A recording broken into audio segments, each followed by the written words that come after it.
UP में धर्म परिवर्तन कराने के आरोप में गिरफ्तार जलालुद्दीन उर्फ छांगुर बाबा यानी पीर बाबा के बारे में कई चौंकाने वाले खुलासे हुए हैं। जो जानकारी सामने आई है उसके मुताबिक विदेशी फंडिंग से करोड़ों की प्रॉपर्टी, लव जिहाद के लिए अलग अलग जातियों पर रेट कार्ड फिक्स था। अवैध धर्मांतरण कराने के आरोप में यूपी एटीएस की तरफ से गिरफ्तार किए गए छांगुर बाबा की जांच अब ईडी करेगी। एटीएस को जांच में 40 से ज्यादा बैंक खाते और 100 करोड़ से अधिक के लेन देन की जानकारी मिली है। साथ ही छांगुर पीर बाबा के करीबी सहयोगी नीतू नवीन अरोड़ा के पास से भी 8 बैंक खाते हैं, जिसमें सिर्फ 4 महीने में 13 करोड़ 90 लाख रुपए जमा हुए थे। अब यूपी एटीएस पूरे नेटवर्क की जड़ तक पहुंचने में जुटी है और जल्द ही और गिरफ्तारी होने की संभावना है।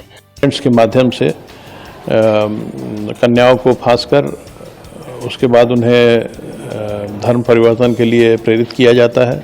इसके अलावा नाबालिग लड़कियों का भी धर्म परिवर्तन इस गैंग द्वारा कराया गया है। इस गैंग के बारे में जानकारी प्राप्त हुई कि लगभग 40 अकाउंट्स के माध्यम से 100 करोड़ से अधिक विदेशी फंडिंग इन्हें प्राप्त हुई है, जिसका इस्तेमाल ये पुलिस के मुताबिक जलालुद्दीन धर्म परिवर्तन कराने के लिए बाकायदा अलग अलग जातियों के लिए रेट कार्ड चलाता था। ब्राह्मण, क्षत्रिय और सिख लड़कियों के धर्म परिवर्तन के लिए 15 से 16 लाख रुपए तक की रकम तय थी। वहीं पिछड़ी जातियों की लड़कियों के लिए 10 से 12 लाख और दूसरे वर्ग के लिए 8 से 10 लाख रुपए। धर्मांतरण का मास्टरमाइंड छांगू बाबा पहले नग और अंगूठियां बेचा करता था, लेकिन बाद में अचानक उसके पास पैसे आने लगे और उसने बलरामपुर के उतरैला में आलीशान कोठी बनवा ली।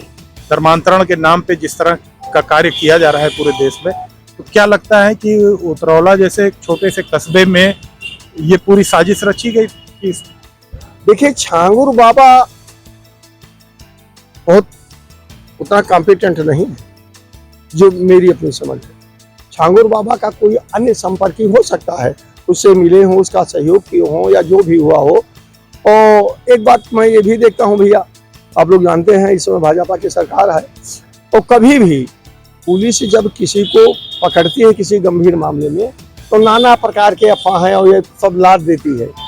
इस संदर्भ में ना तो मुझे कोई जानकारी है और ना उस व्यक्ति ने कभी कुछ मुझे बताने की कोशिशें की। पुलिस के मुताबिक छांगुर बाबा का गैंग और उसका नेटवर्क इस्लामिक राष्ट्र बनाने के इरादे से जबरन और लालच देकर धर्म परिवर्तन की साजिश में लगा था।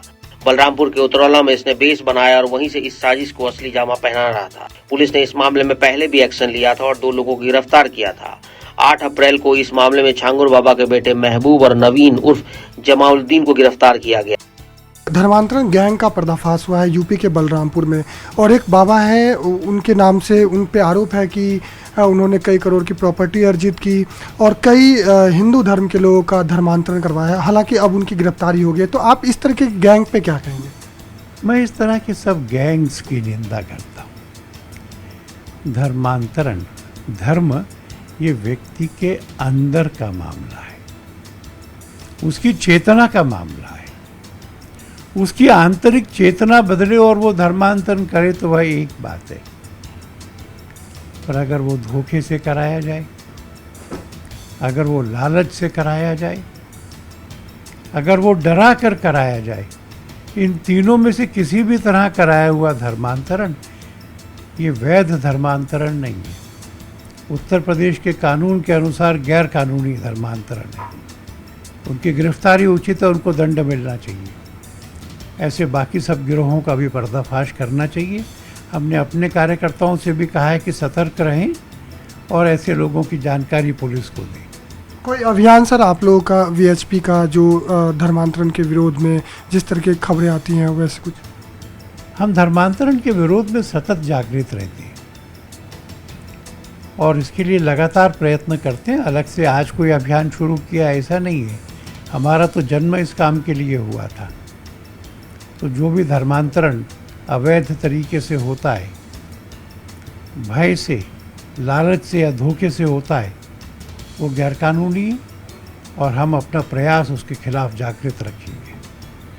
तो ये सीधे तौर पे विश्व हिंदू परिषद के राष्ट्रीय अध्यक्ष आलोक कुमार थे, जिनका सीधे तौर पे कहना है कि अगर लालच देके इस तरीके का धर्मांतरण होता है तो उसके खिलाफ ये अपना अभियान भी जारी रखेंगे और ये गैरकानूनी भी है।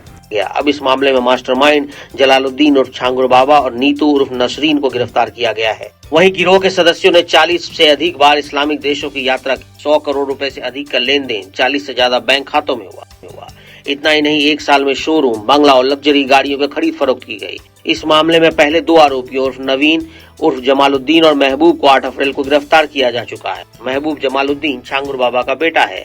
दोनों फिलहाल लखनऊ जेल में बंद हैं। वहीं मुख्य आरोपी छांगुर बाबा की गिरफ्तारी के लिए कोर्ट से एनबीए भी जारी हुआ था और यूपी पुलिस ने 50,000 रुपए का इनाम घोषित किया था। 5 जुलाई को छांगुर बाबा और उसके सहयोगी नीतू उर्फ नसरीन को एटीएस ने गिरफ्तार किया और अब उससे राज उगलवाए जा रहे हैं।